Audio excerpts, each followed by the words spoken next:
Hello, hello. Welcome, folks. My name's Chris. I'm here with the One Great Work Warriors, and we're back at it another week. We've been thinking, and unluckily, our good friend Crypt Rick, one of our great thinkers, is absent tonight due to not feeling well. So everybody send some mental, spiritual love to our man Crypt Rick, and hopefully he recuperates quickly. But the rest of us are here, and we're all full of piss and vinegar because of all this ridiculous stuff going around us. All these ways of evil destroying freedom in our world. And One Great Work Warriors, we got together because we're all people that have studied the idea of natural law, and we've come to recognize that this is the binding condition of our universe, of the reality we're in. That when people are out there stealing from one another, it creates a condition of slavery. We need to learn how, as humans, to treat each other in a moral way, so we can work towards a future that respects freedom, and freedom that respects individual choices. And on that note, we're looking right now at this modern system we have of voting, and we came up with this term, like phrase, kind of came up in our discussion that voting is violence. And so we want to talk about that this week, and we want you to wonder about that too. And I'm going to go ahead and pass it off to Jim because this was his topic of discussion that he brought up, and I'll let him introduce it from there. Yo, thanks, Chris. Yeah, the title of this is Why is Voting Violence? And that may sound like a clickbait kind of title. It's not something that you see when it comes to voting, but we're here to prove to people like it it hopefully people click on it, but it's not going to be like a bait and switch. We're gonna keep showing like we do whenever we make our videos. We're always saying like the same thing over and over, but just in different ways.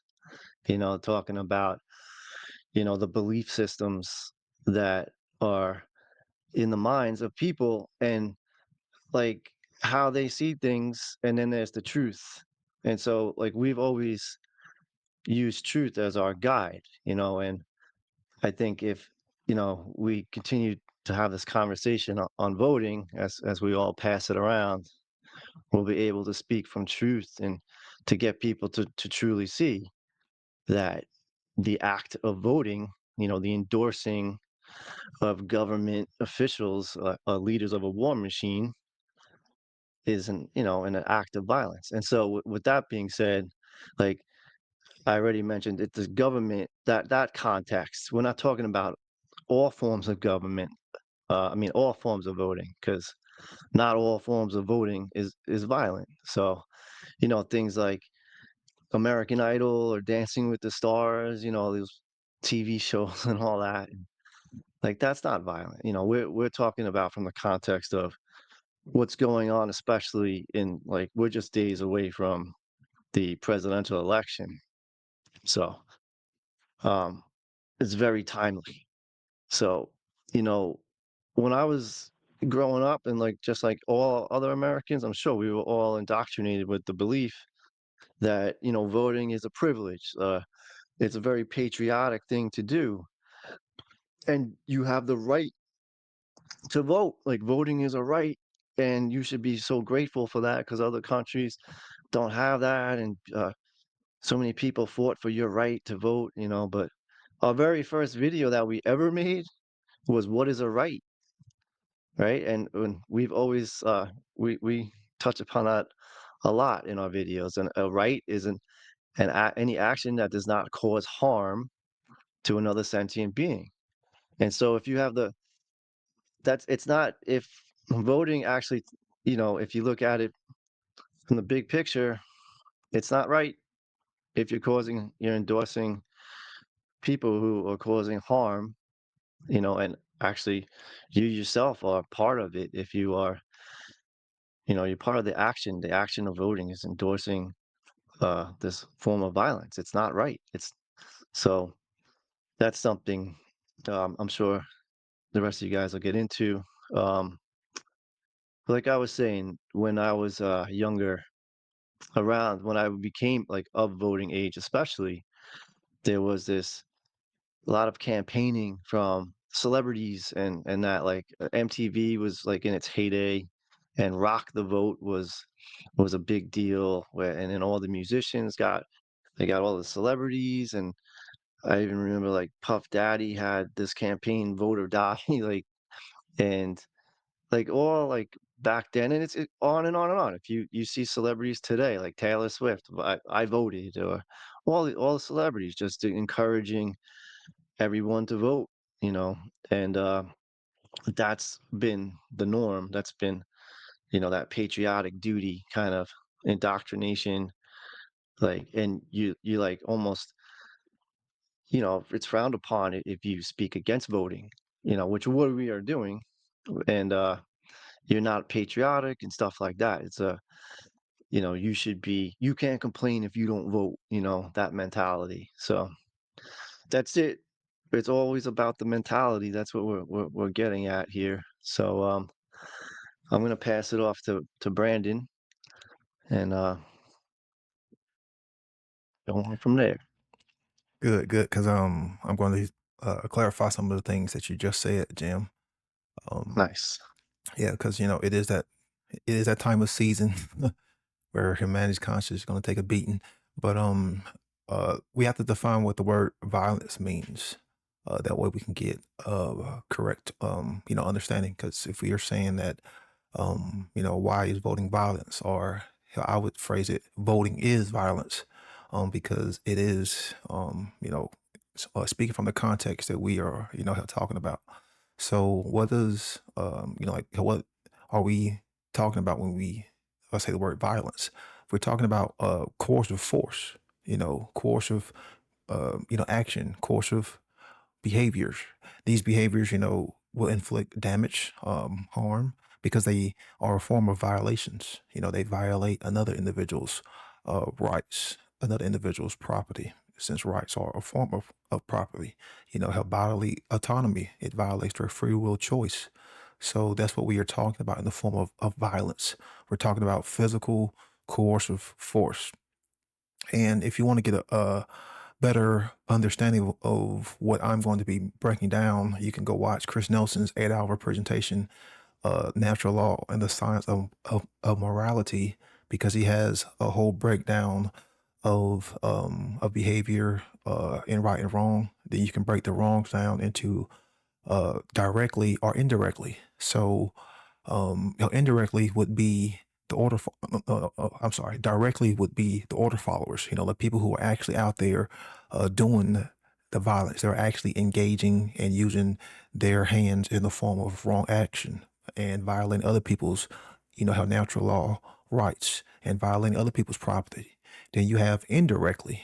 These are the people who aren't actually out there doing how the violence, held with their hands, but they are indirectly supporting the violence. They are indirectly supporting the system. They are indirectly supporting the authority figures, and they are supporting them by way of the thoughts, by believing in them, by supporting, by donating, by condoning, by saying, oh, these people have the moral right to exist. These people have the moral authority to do these things. That's what we are talking about when we're talking about being indirectly involved with wrong behavior. Just because you are not actually out there, like on the streets beating people, throwing people in cages, hell, locking people up, stealing, you are indirectly involved because you are still condoning, you are still supporting, you are still believing. That's what we are trying to get people to understand. When we're talking about voting is violence, because you are indirectly supporting slavery. You are indirectly supporting violence. You are indirectly supporting theft. You are indirectly supporting trespasses. You are indirectly supporting coercion. You are indirectly supporting putting people under duress. So you can also be indirectly supporting the media, you know, the military, your order followers, your government, your politicians, any form of religious authority figure, who is out there directly doing the violence. It's the majority of the collective that indirectly supports those who are directly doing the violence. And this would be the unconscious unconscious immorality, because you are unconscious of what you're doing, because like Jim said, you've been conditioned to, help to support the order followers. You've been conditioned to support government.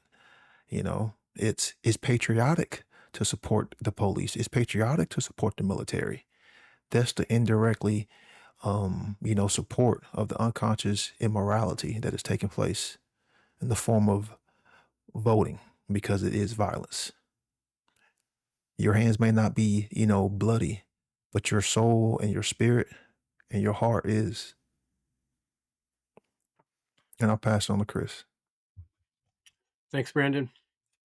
I was thinking a lot about Lex Rex, something I originally heard of from What on Earth is Happening podcast. And Lex Rex, I guess, was used in, looks like 1600s. Somebody wrote a book. This is the time of kings, and people are realizing, like, what gives kings a right to rule over other human beings, right? And in the modern day, this seems like pretty common knowledge, but it was just pretty known. Common seems like common. There are a lot of times in history where people thought they had a divine right to rule, and they would try to even sculpt that into their sculptures, that somehow the heavens or the god or the gods had given them this right to rule over other people. And somebody's writing a book and they're saying, no, the law is the king. The king is not the law. And that was the meaning of Lex Rex. It's basically just Latin that means the law is king. Lex means law or rule, and then Rex means king. So instead of the king being the maker of the rule, it's saying the law is in and of itself. I wanted to share this quick quote from my favorite book, The End of All Evil by Jeremy Locke. You can find that free on archive.org.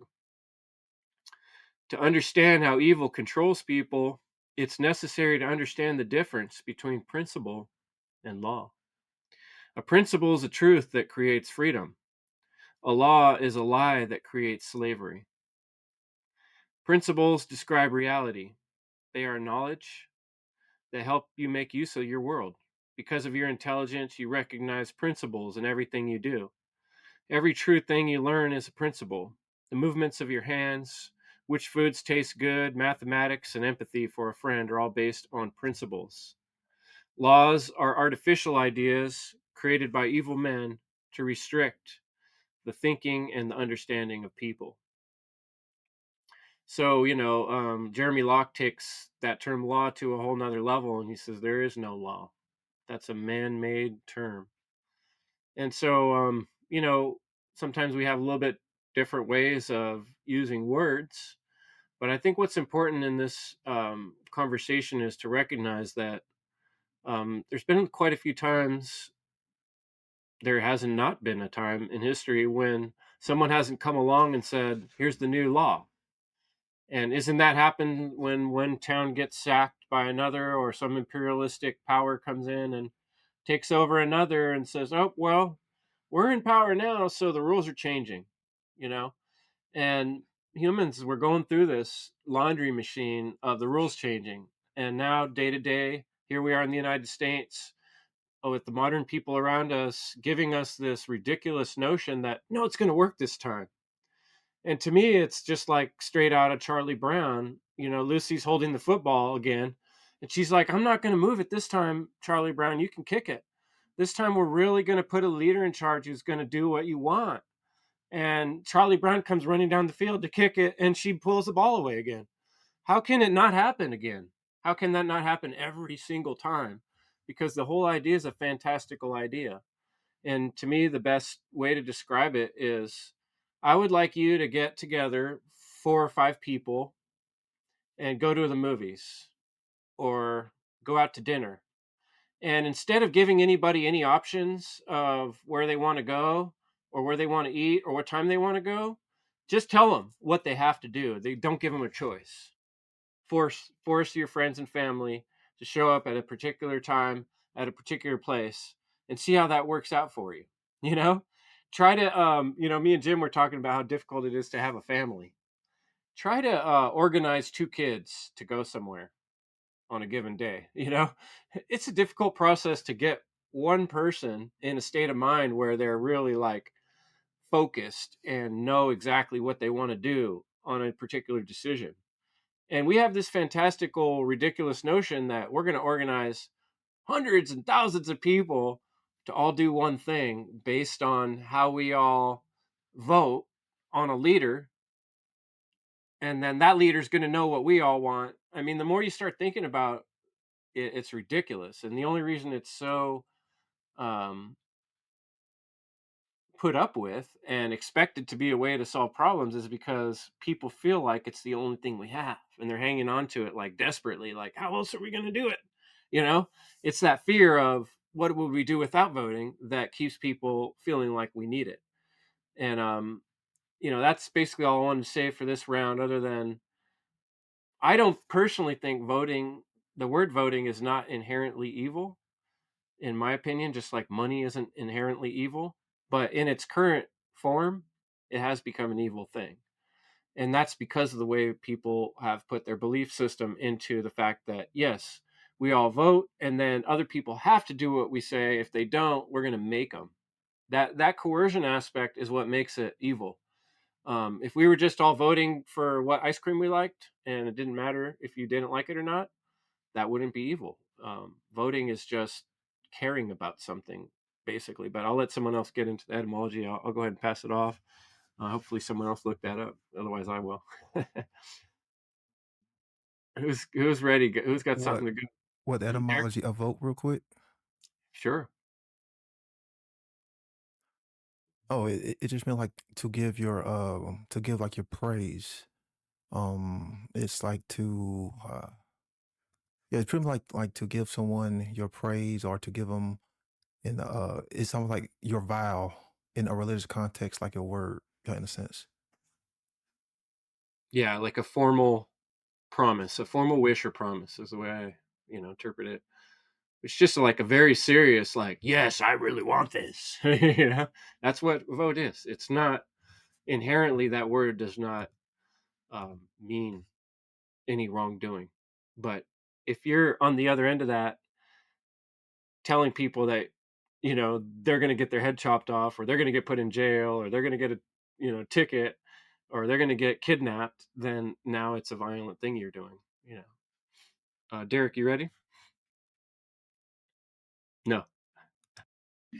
Now I deserve to go last because I showed up late. Jerry, please have at it if you want, or not. You good? Can you hear me? Well, anyways, all right. So You're coming voting through, is Derek. also You're doing good. I think Jerry's got a lag. okay. It's akin to also voice. So what are you putting your voice behind? And this is kind of along the lines of what I've just been able to shrug off these really uncomfortable conversations for all parties involved. We can make it more uncomfortable and even beyond that if you want. With all the frenzy behind the politics and people's, fervor, religious, like cultish attachments to it, it seems.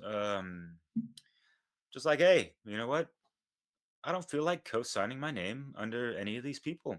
You know, it's kind of like this. It's not the type of authority that I condone. you know. But then none of those questions. Well, you know what? Do you understand? These are fucking. We're circling around these negative fucking feedback loops, arguing about which clown is going to run the fucking circus, or the puppet that's going to be prancing around the fucking stage on the theater.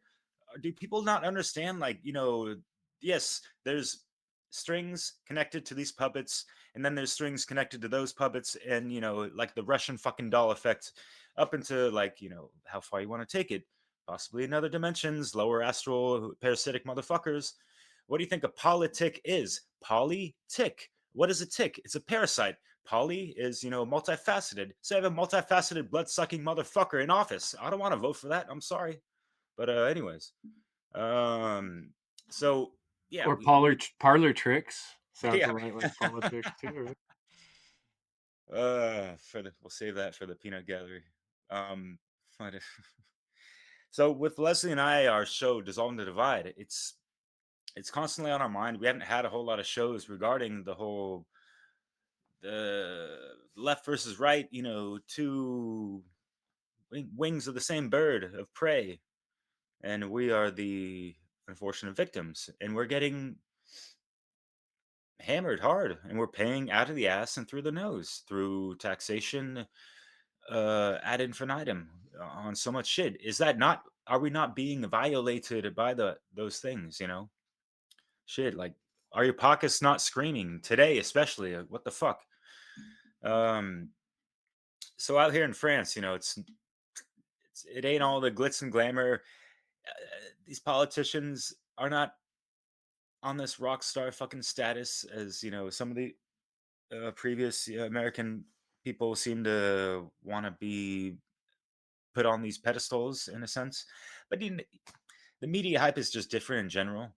But oh, like, hey, we're so lucky in France and other places around the world and in Europe. We don't have just two prominent choices to pick from. Like, there's like 8 different choices. Ooh la la. Pick your flavor of mind control, aka government, or slavery, right? But in the end, it kind of boils down to the same two, left right paradigm type of shit. uh in the end, people still just don't understand that, like, there can be some change, but it's not the type of change that people are being sold on first and foremost. And that's, the bait and switch, like you mentioned, Jim. So yeah, it's really sad how people are so caught up into this, and they got their flags out and their signs and stuff on their around their house and the decor, and they're driving around, and Brandon showed us a picture of a a Trump train riding through the neighborhood. No one does that out here in France. um and what's interesting as well, and why a lot of Americans just don't put two and two together with this, but I mean, in France, uh there's like equal media time and whatever, and as well as like there's a cap that is for like funding campaign wise, and it's really limited as well.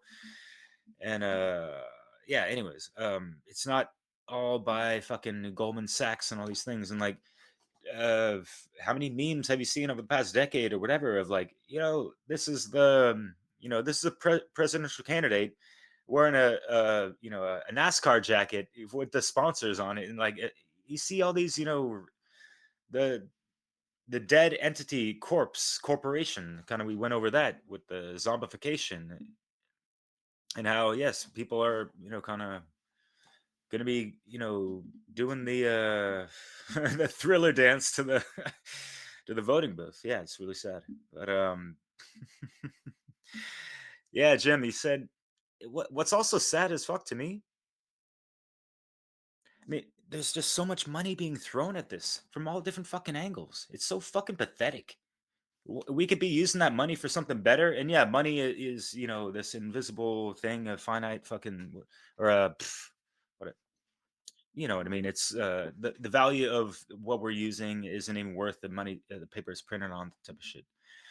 But people gawking at the celebrities, and the celebrities virtue signaling and like pointing their finger, like, you need to vote. That's how it is today. But like back in the day, it was just like more like, hey, if you want to vote, if you want to be cool, go and vote. Da da da. But now they're like guilt shaming people. Now it's like on this weird social media twist, and people trying to, it's this fake ass of righteousness in a sense. And they're just running off of programs and all these different layers of conditioning that people have grown up to. And so yeah, when we grow up, oh, we hear the debates, like the main dialectics, are you pro this, anti that, pro choice, and all this stuff. And like, dude, shut the fuck up. Like, does the state really have to, be up in our shit with all these things first and foremost? And with Lex Rex and all that stuff, yeah, man's law will never match like natural law. It can align to it as much as possible. Well, I'll correct myself. Hey, it is possible, possibly man's law, but it depends. I'm thinking about what systems it would be under. No current political system would be able to align 100% to natural law. And so that's why it's fucking violent, So that's why I wouldn't want to vote for it. And that's what I'm going to leave with Jerry up next. Yeah, thanks, Derek. That was great. Yeah, everything you've all said has been great. So now I'm gonna attack it and just say, yeah, voting is like voting for politicians is violence. And I just remember here in Mexico a few months ago, it was a election, right? Like people were voting, and the first woman is one, she's president. But I just remember how it was, and it was a clown show. And I tell people, look, I don't vote, and they just can't wrap their mind around that.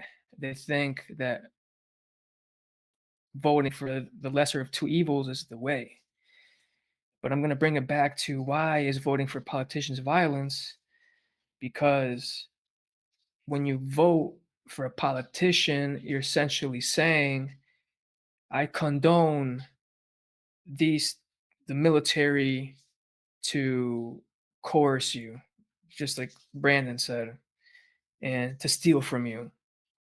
So fuck that. If you vote, you're immoral. Like for a politician, that's immoral. That's a blank statement or blanket statement. And so we're going to go in a little bit deeper. I can talk about the lesser of two evils, why that's not the solution, because evil, you're that doesn't solve anything. You want to end evil, just like the name of Chris's show, like to the extent that you can, and it starts with ourselves. So if you're looking for external authority, you're really selling yourself short. And these guys are selling immorality, and people are buying it up because that's all they've known. It's been like this for a long time, and the indoctrination is so strong that they just can't imagine a way out of this. And I know we talked about this. Oh, what would we do without government? And it's like, you know, we need 51% of people to stop believing in that in order to come up with an answer. Because as of now, I mean, sure, I can think of how it would be. It would kind of look like the same, except like we're not, condoning violence, and but it would be much better than that. And the more people we have, the more we can come up with ideas to with better ideas than what we currently have. So yes, don't just take it up. Don't think it's all on your shoulders. We all need to get involved in spreading the word of freedom and anarchy, especially if you care for freedom. If you're just silent, that's not good.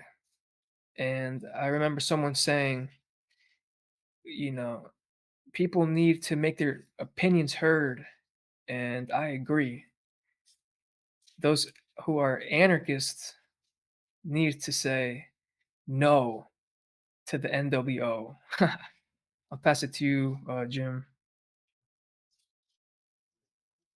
Thanks, Jerry. Yeah, I love that what you said about not giving the credibility to the external authority, and that's always it. Like what we're always talking about is, the belief system. I know I saw a bumper sticker today. It was Trump, and underneath it said "Save America." Like we're always looking to these people to save us, and Trump train. we we need to vote for ourselves. But it's like that's really the heart of everything we speak about is that belief system, that external authority, then that we give that to give them that legitimacy and that. But I was thinking of Patrick Henry's famous quote, "Give me liberty or give me death." And then I was thinking back to that Puff Daddy campaign, "Vote or die." Like that's think about how much in like the last 200 and whatever 50 years that's changed. Like it's flipped from "give me liberty or give me death" to now "vote or die." Like choose your external authority. And I know like a lot of people um always say you do have better uh say in things in the local government, and yeah, like to some extent that's true, but it's still what. So we're not just talking about like the presidents and that, but the local governments too. Like you can go and vote for your sheriff now, like in locally in on election day. But that's the sheriffs are like they're like the redcoats of our time. They're like the order followers, like the redcoats were the order followers of the king. The sheriff and the police are the order followers of the government, the rulers who are in place now. And those are the people who will violently rip you out of your home if you don't pay your taxes, that they're stealing from you. And it's all you do all that, you pay these taxes, like some maybe you agree with, and at least I'm sure everyone has parts of taxes that you don't agree with, but if you don't contribute your fair share, you you pay it because you are under the threat of violence. You do know that if you don't pay, then they're gonna come and get you. They're gonna imprison you. If you don't do it, like they'll catch you eventually. If they'll they'll s- they'll take your house away from you. And if you try to defend yourself, good luck. Even though, like in reality, you're not wrong. They're the ones who are causing harm to you. They're stealing from you and then violently taking you from your property.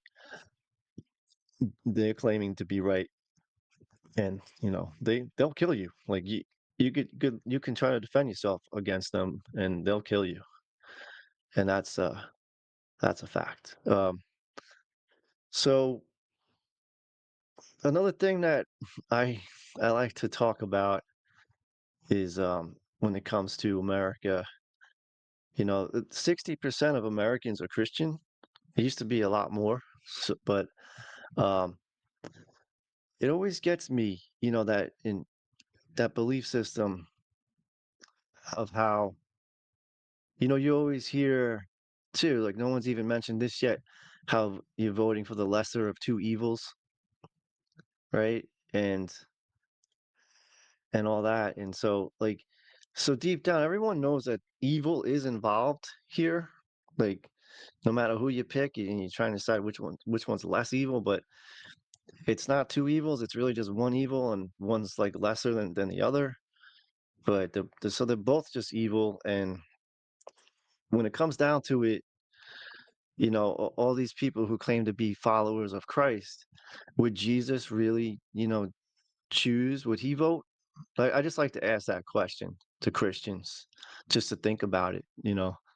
Like sit with yourself and say, like, would Jesus really vote?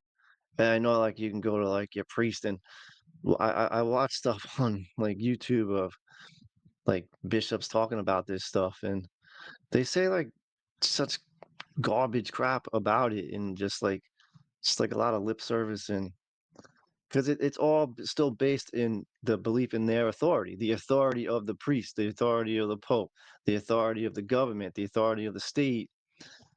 Like they spin it into that, and then they they always leave out, like, like, because Jesus, if you, whether if you believe if he was real or not, just as the story goes, he was killed by the state, and he was against religion and government, and he was like ultimately an anarchist. And um so if you can process that, like, would he vote? Like, I love just asking that question. And um there was something else I wanted to add to that, but I'm blanking on it. um but yeah, just, I really would love uh for people to be honest with themselves about that, if they're a Christian, because I think it would be helpful to that's part of just in inner work and thinking critically and not believing, because there's so much believe this whole voting thing is just an indoctrinated belief system, as well as the religion. Yeah, and that's, I think, I was trying to say is, if there's a famous Mark Twain quote. It's like, um I know one thing: if Jesus was alive today, he wouldn't be a Christian. Right? So I just think that's how, so many Christians don't see it like that, but think about it anyway. Pass it back to Brandon. Anybody remember in around the 2000s? There was these kind of bracelets, and they had WWJD on them. What would Jesus do? That's what came to mind when Jen was had talking about that. But Derek had brought up the voice, and like, it's funny how they try to um use the vote and make it equivalent to the voice, but yet they don't want you using your true authentic voice, and using free speech, using free will choice, and using your words, your forms of vocal cords and vibratory energy to speak and to express and tell the truth. No, it's been diluted and muddy and watered down into going to a square box and writing on a piece of paper. Like, that's what they have made it equivalent to. And these are the same people who were actually silencing their true voice, wearing the diaper, the face diaper. So, like just let that sink in on how, how they've tried to mimic the true voice, by saying, hey, voting is your voice, don't be silenced. Don't let them take your vote away. Don't let them take away your power from voting, as if that's, true, real authenticity in the form of power. But yet, voting was always considered a privilege, like, how Derek said. So, and then two, all candidates who run for pretty much any form in government, it doesn't matter what flavor, they're all pro-violence, because they all will use their order following thugs to come and detain you.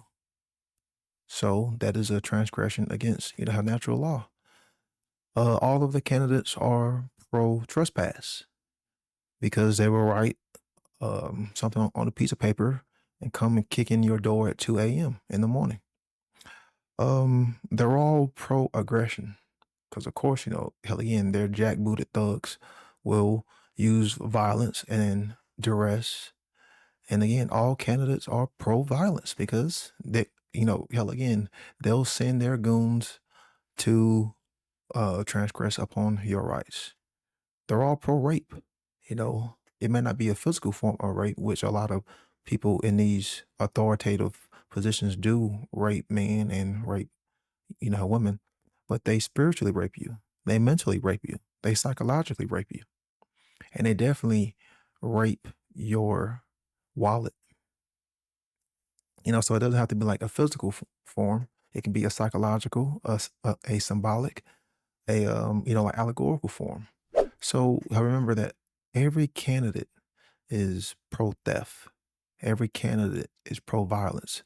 So what Jerry was talking about, and going deeper, which, explaining these things is that if the candidate is pro violence and you are going out and voting for any candidate, it doesn't matter what party, doesn't matter what this candidate identifies as, doesn't matter what sex they are, doesn't matter what color they are, doesn't matter what so-called, religion, doesn't matter what country they so-called reside in, they are still pro-violence and pro-theft, and you are supporting and condoning that.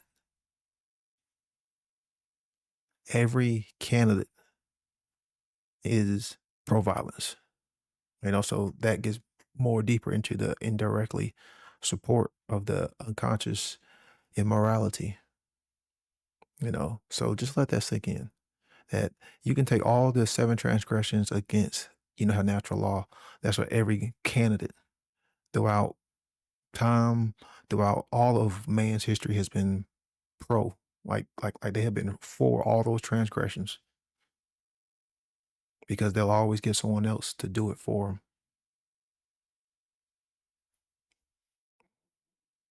And then, her last thing is like voting is like saying who's going to get Sauron's ring, like in a sense.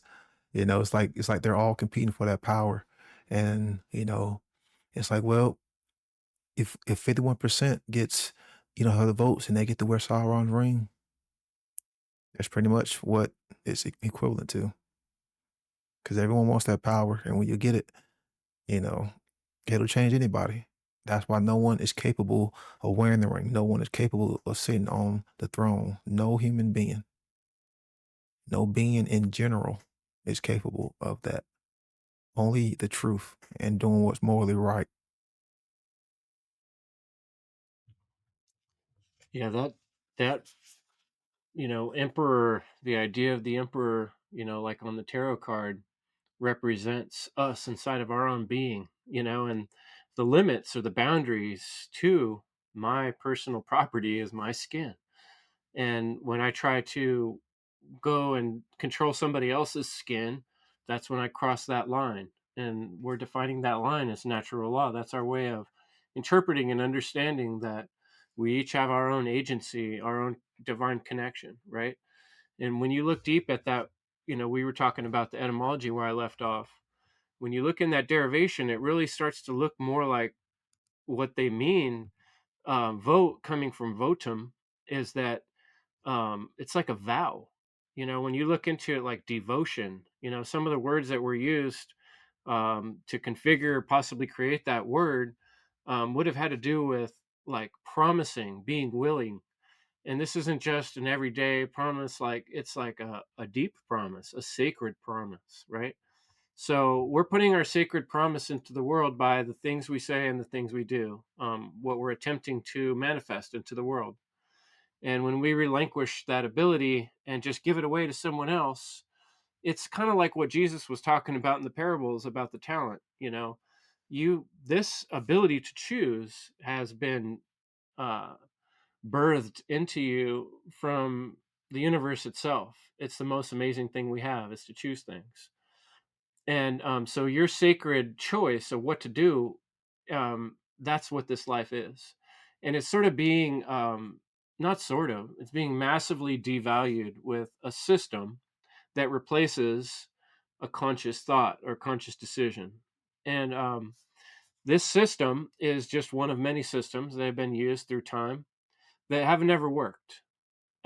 It's hard to, I ask people often, like, give me an example of something in your life, in your personal life, where you had a change for the better, a discernible change in your life that you could tell me about, that you got through voting. Show me how that worked. Show me how you went and you voted and you made that change, and now you can show me how something has changed. Well, you can't. I mean, for all you know, the next person in charge is going to change it back, because the other 51% voted, oh, no, we didn't like the way it was the last 2 years. Now we're going to put it back worse than the way it was. And so it's just a constant competition. People are always going to have different contrasting ideas of what's more important to them, right? Just like two people living in the house, one person's turning up the heater and the other person's turning the air conditioner on. I'm hot, I'm cold, you could go on all day like that. How do you really solve these problems? It has to be on a personal, individual level. And so I want to address the main argument that I hear. People like are afraid. This is a fear-based belief system, this voting system. Most people I talk to, when I say government, in their mind, they're thinking organization. And they're saying to me, how can we possibly go forward without government? It's going to be chaos, right? I'm like, well, it is chaos right now. We're getting raped, murdered, killed, everything wrong you can imagine is happening. But they're saying, I see what they're saying. Like, okay, society has a certain organization to it right now that helps things happen. We agree on certain things, what time it is, how much money things cost. As hectic and weird as all it is, at least there's a system in place that keeps us from just being wild animals and beating each other up, is the fear in people's mind. Or what about foreign powers? What about, other countries like China, where they've got millions of people that will do exactly what they say, exactly when they say it, or else, and they're going to come invade us because we're all disorganized and we don't have a military to, that's what people are afraid of. That's the concern. And when we say to them, we got to stop doing this, what we're doing, it's wrong, it's evil. I think in one part of their mind, they understand that, yeah, it is not the best, but it's the best thing we got. We got to organize. We got to have a way to defend ourselves. And I'm trying to remind people I've talked to recently about this, that the whole story of this country being formed was the most powerful army in the world coming here, and 3% of the population kind of hiding behind trees and just picking up their guns, and not that organized. The whole story of Paul Revere, we gotta work together, guys. There wasn't all that at the time, and yet they won. That's the story of how we got this supposed freedom, right? And so why couldn't we do that again? Why couldn't we form a band of people to defend when the danger's there? Or even have systems of organization in place to where we can manage things. I'm not saying we can't manage things in an organized manner. I don't think any of us are. And how do you actually vote for that? Right? Like, how do I vote for that? I put my energy into describing that solution, into describing the problem with the current solution. I really don't like being a negative person. I'm very much a proactive person. When people start talking about a problem, I'll be the first one usually in the group to actually start doing something, in my experience in life. A lot of the people will stand around and talk about it a lot longer than I will. I'll start working on it. And that's kind of what I'm doing by podcasting, by talking about these topics, is I am casting my vote. This literally is my solemn promise to the world that I know we can creatively find solutions to problems, and I know that we can work together, and I know that that's going to work better in smaller groups. And I know it's going to work better if the people in the groups, their opinion and their thoughts are valued, right? If we devalue anyone, then there's going to be a problem. And a system of voting, belief system based on fear, like we have now, is going to invalidate more than 50% of the population. And I don't know, we even get into like electoral college and all the quirks of the voting system that are obviously corrupt.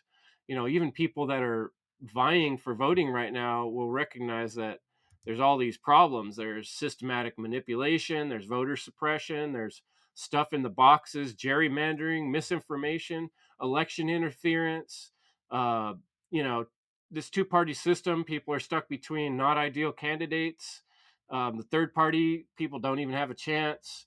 There's low voter turnout. Most people aren't voting. Most people are apathetic about it. So it's not even working anyway. It's complex or restrictive. Sometimes people don't even know how to vote, or they can't, you know. And then there's, their whole systems are reform. We need to reform it. We just need to fix it, right? It's just like the whole problem is that the system itself is based in fear, and it's based in coercion. And that's really what we're trying to get at with the violence aspect of that. If you join a gang, right, the gang is using drugs and killing people and doing all these terrible things, you're part of the gang now. You joined the gang. So when you put your solemn promise to the gang, saying I'm with them, then now you're part of what they're doing.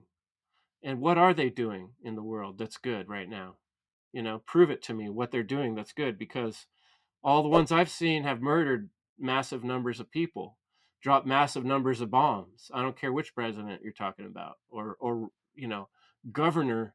You know, they have not made the world a better place, nor will they, because that's not their goal, is it? And we can think of a million things that would make things better, and we could stand here and talk about all kinds of optimistic ideas and creative solutions, but they're not going to get implemented because no one's going to listen to them, because they're not on the ballot, because it's not one of the things I want to vote for. One of the things I want to vote for is no more coercion. How come that's not on the list? Let's put that on the list. What do I have to do to vote to put that on the list? There's no way to do that, because that's not part of this system of fear. And that's all it is, a system of fear. And so we need to be brave and courageous and creative and start talking about solutions. And that's how you cast your vote. So next time someone asks you, you don't vote? Say, no, I do. I vote by putting my voice out into the world on a podcast and explaining a better way of fucking doing things than robbing, murdering, and stealing our own brothers and sisters and neighbors. That's how I vote. That's my answer. So I'll pass it on to anyone else. We could do some, everyone kind of close up this awesome discussion. Yeah, sure. Jerry, you want to have at it? Or never mind. You're good. All right. So, Jim, you already touched on it, and kind of to the point. I love to tail off of just what you last said there, Chris, or anyone that I follow, but I kind of lost that train of thought. But it's not the Trump train, don't worry. But it's like, yeah, oh wow, like it's the same sad fucking thing that comes out of countless people's mouths. Well, like lesser two evils. Bitch, don't choose a single thing about evil. Do you think anyone on this panel is gonna come on to a podcast called End Evil and vote for any kind of lesser version of, like, think of like degrees of it. It's like it is what it is, and it's just under a system that's fucking evil, and I wouldn't even say corrupt. That's just how it's been designed. Although I don't see the Constitution as the system in a sense, but that's kind of aside to where I was going with. Yeah, Chris, you were talking about, yeah. As far as like people take on these it's kind of like the monkey see monkey do in a sense. Well, yeah, but how, yeah, like the behaviors of the government and whatever political party that people identify with, they kind of take on those characteristics to a degree or whatever, and become just like dependent on them. And like, oh, you got the nanny state or the granny state or the or the daddy in the pink panty state, whatever the fuck. Anyways, because yeah, I've noticed some shit that like really like infuriated me. Like on the streets of Paris, people just flicking their cigarette butts out. I lived like on a busy street, and you get outside of your apartment, and then like you're like there's dozens of people, foot traffic all over the place. And yeah, like in a metropolitan area, it's different, but at the same time, you just don't like to see it. People like grown adults, like just not being able to take care of their own fucking trash, whether they're smoking a fucking cigarette or whatever the fuck. But like the typical, I'm cool. I flick my cigarette like that. You know what I mean? And I talk. Sometimes I try to, like, what are you guys doing? Like, hey, you drop this, kind of stuff. And one guy actually turned around and responded. And I was happy that I responded despite the attitude, but it shows me where people's fucking heads are at, which is firmly up their fucking ass or in the ass of the government. Because like, I can do what I want because, the municipality people, my taxpayer money pays for people to, clean up after me. And hopefully maybe one day they'll wipe my fucking ass too after I take, you know what I mean? That kind of shit. So I just want to smack the shit out of these fucking people. Like, what kind of responsibility are you taking in your life outside of the fucking rat race of just trying to pay the fucking bills and eat? That's such, like, that's elementary, Watson, whatever the fuck. Anyways, not to rant on that kind of stuff, but they're so dependent on the kakistocracy. It's not a democracy. It's a fucking kakistocracy. Kaka-stocracy. Like rule by the shit people. Look it up. I even did a video about that years ago. Sampled Max Egan. He spoke about that in volumes. Actually, he's trying to, bring it back as we can right now. Think about it, but don't flush that idea so quickly down the toilet, right? You got plenty of toilet paper, I'm sure. Y'all stocked up since the Rona. Shit. Anyways, uh, Hey man, people gonna be eating people are gonna be eating toilet paper, man. fuck. Telling you. Yeah, unfortunately, people need a fuck ton more than just that. People don't even have like running water, safe water, any water around certain areas. Like in North Carolina, that got hit hard by the the hurricanes and all that shit. They're struggling hard fucking core. It's toxic as fuck out there, and it's getting downplayed by the media, of course, and by the government, of course. These are not people we can fucking trust. So why the fuck would we fucking vote for them? All right, they're getting in the way of humans trying to help other fucking humans right now as we fucking speak. And like, but we have all this taxpayer money to pay for fucking what? Send it to fucking China. Send it to the corporations. Give all these things to whoever the fuck to in all the medical places that have an unspoken rule that you cannot say the word cure or even use it because we got to milk out the big pharma mafioso motherfuckers as much as fucking possible. You don't fucking vote for these motherfuckers, and we do not want to have our taxpayer money being supplying their motherfucking shit anyways. And you vote by your fucking dollar as well. It's not just the motherfucking bitch ass piece of shit fucking government. It's also the god awful punk ass fucking corporations. These people are strong handing a lot of industries and resources even on our territory right now. I mean, what is it? Flint, Michigan? How's their water quality these days? How has it been over the past fucking decade? Who the fuck is trying to do something about it? Were there, actual people, boots on the ground, I wouldn't say civilians, but actual people, even though people make up the whole, body of government and whatever the fuck. But people outside of government trying to, fix their own environmental problems and getting cock blocked by fucking governmental agencies. What the fuck? That kind of shit. And this is just, exaggerating possibly that scenario ad infinitum on a larger scale in the macrocosm on so many other different topics or scenarios, if you will. So people are still stuck in a huge state of Stockholm syndrome, which is why they keep going over these negative feedback loops in the 4-year cycle of, oh, well, just maybe next time it'll be a bit better. Oh, yeah, all this stuff. It's the cognitive dissonance that's coupled by this as well that perpetuates it, right?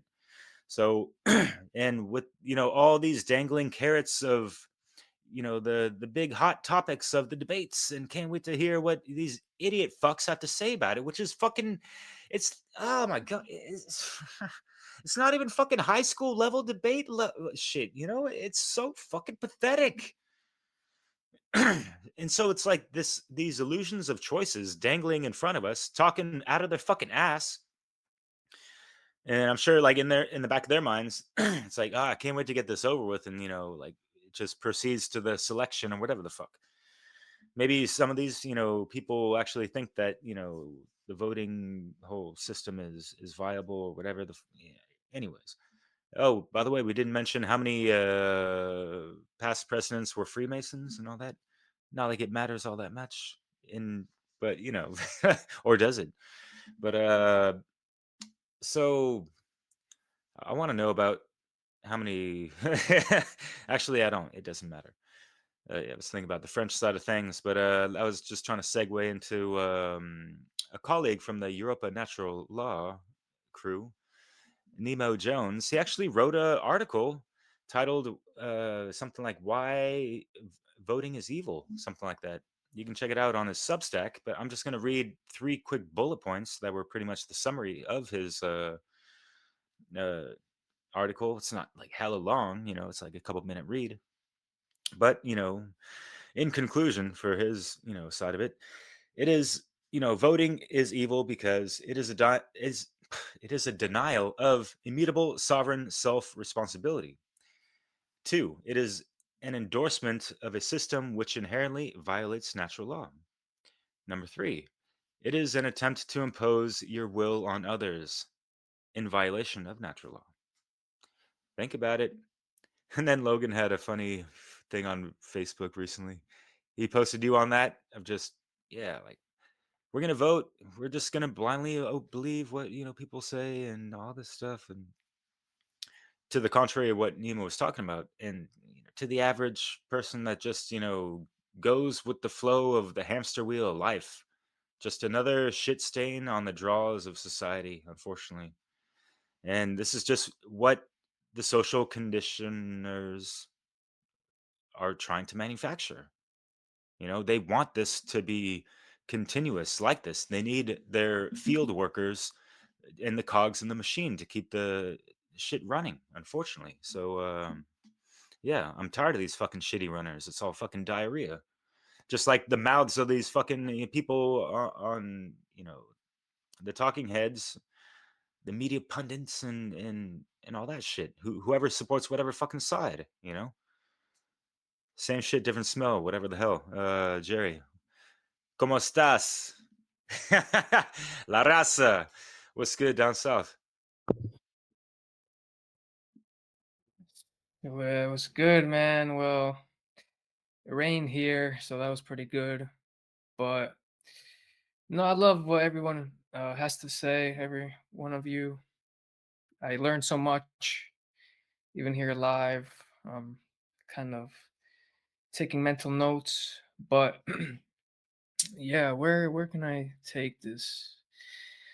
Yeah, like Chris said, like start doing the work while people are talking about it. I guess my brain just kind of wants to provide you solutions, which is first you have to get the shit out of your fucking brain, right? Belief in authority, that has to go out and be replaced by sovereignty. And it is much a love versus fear battle, like you said, Chris. So the whole idea of government is based on fear.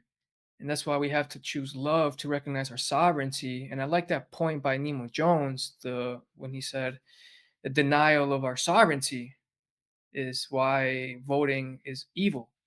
And yeah, that's because they have people in the fear-based mindset.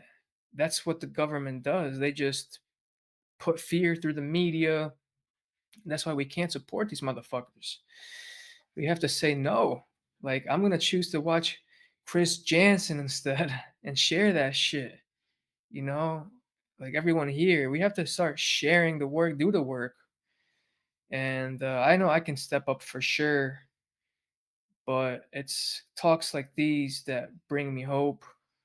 And we just have to do this on a mass scale, guys. This is real. It's not a game. And I'm just waking up, right? Like the past selection I was fucking a zombie. And now I'm just like, oh my God, this is the first one. Like I just it's hard to imagine, right? Like this keep on going. And it's like we just have to end it sooner the better. But I guess my next step to the solution after you recognize your sovereignty is to start pretty much speaking out or study natural law, study objective morality, using the trivia method, understand the trivia method, input, processing, and output, the three-step method to learn anything, and then test it. You can test natural law by pretty much doing the scientific method, and yeah, just see what results you get. They're very consistent. And I just want to say the whole thing about man's law, that people think that they have the right to rule over you, is it's illegitimate. The They think they can rule over us because of some bloodline. Like they bleed just like us. They're nothing special. Like they don't have more rights than you. Go check out our first video on what is a right. Uh, really study it, and we just have to get the word out, start voting, right? And the real voting, pretty much spreading natural law and love, peace and harmony, and yeah, just I think that's all we can do to, yeah, spread truth. So I'll leave it there.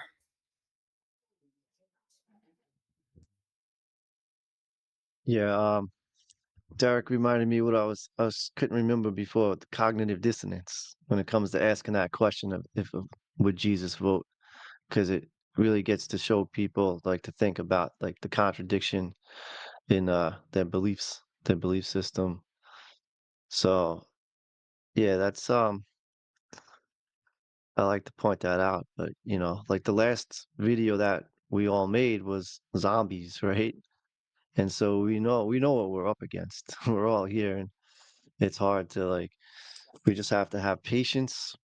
You know, I have a lot of patience, so that's why we're here, just to bring awareness to the belief systems like that of the contradiction in people's beliefs and what's going on in their minds and the truth. And if we can get them to see that, maybe plant that seed, just something, just keep at it.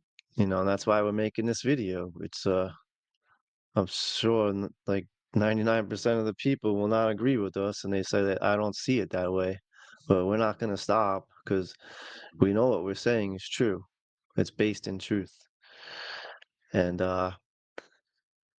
so, I'll leave it at that. And yep, too bad Rick wasn't here. But see him next time. Go ahead, pass it to Brandon. Yeah, I'm gonna make this short. People always talk about solutions. Learn how to think and come up with your own goddamn motherfucking solutions. And the solutions will be as clear as the rising fucking sun.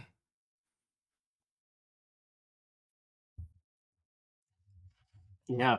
Yeah, I just want to say that too. That's what I meant to say too. It's like we can think our way out of this. Like it's just gonna take a lot of time.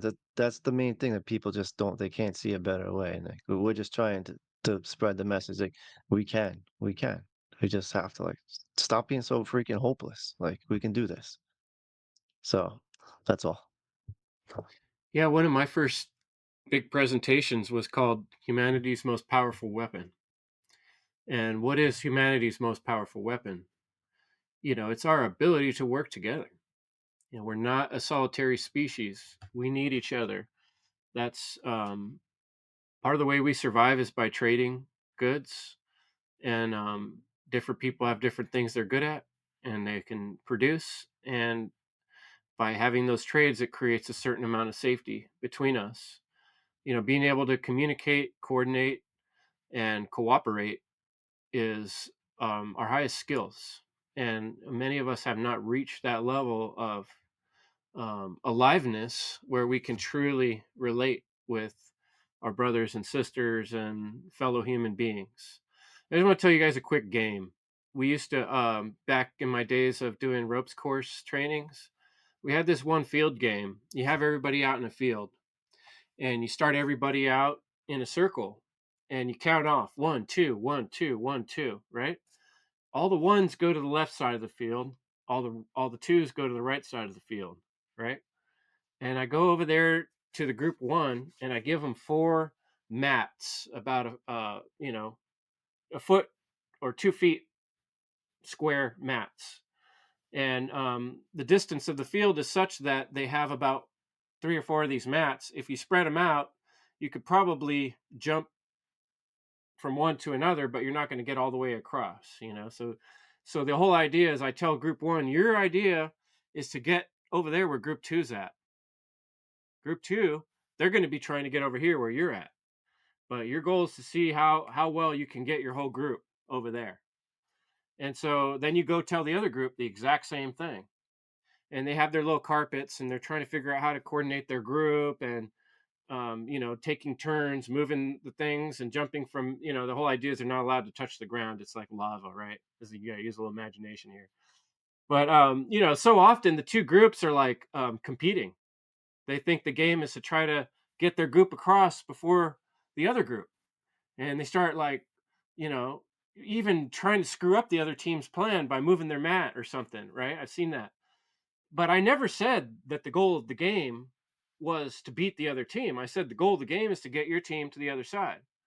Occasionally, you get two really smart groups on the opposite sides of the field to start communicating with one another. Hey, let's work together, guys. And if they spread their mats out and we spread our mats out, everyone can basically just run across one at a time. Run one that way, one that way, one that way. Boom. And I've seen groups figure that out too. And it's amazing.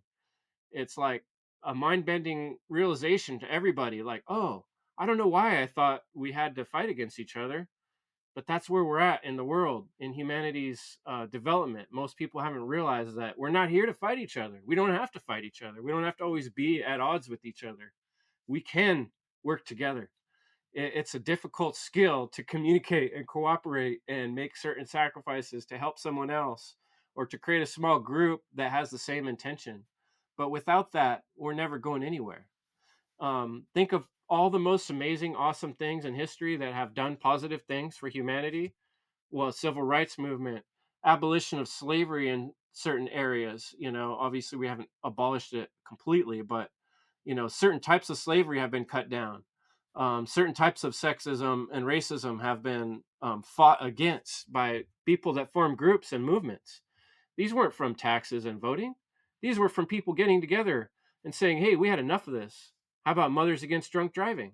Mothers that had enough of seeing their sons getting killed. And they worked together to create a movement.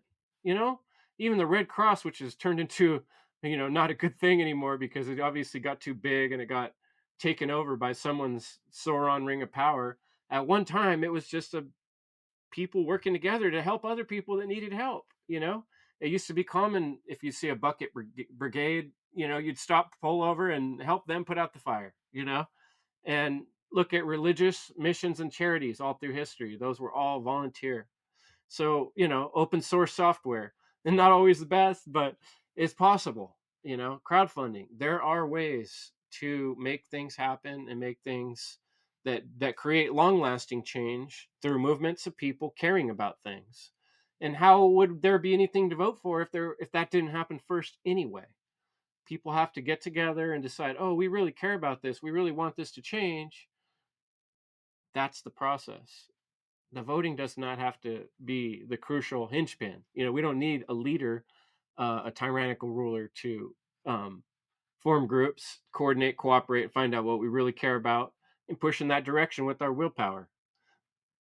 The only thing that's going to stop that is government and people that want to keep this condition of slavery in the world where they make the law rather than respecting the law of God or the will of the universe, which is do not steal from one another. Do as you would have done unto you. It's that simple. So the golden rule, natural law, that's what we're encouraging folks. Work on solutions. You don't like the solutions I brought up? Look into Austrian economics, study Murray Rothbard, look at,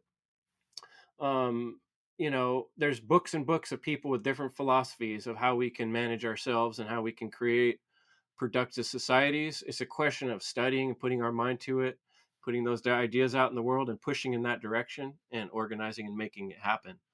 And that's what we have to do. That's how we really, solemnly vow that we want a better world without evil. So that's what I'm encouraging.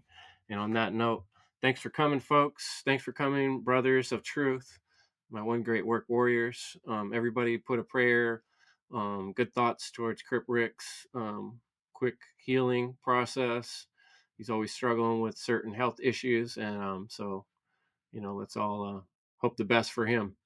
And until next time, signing out, One Great Work Warriors.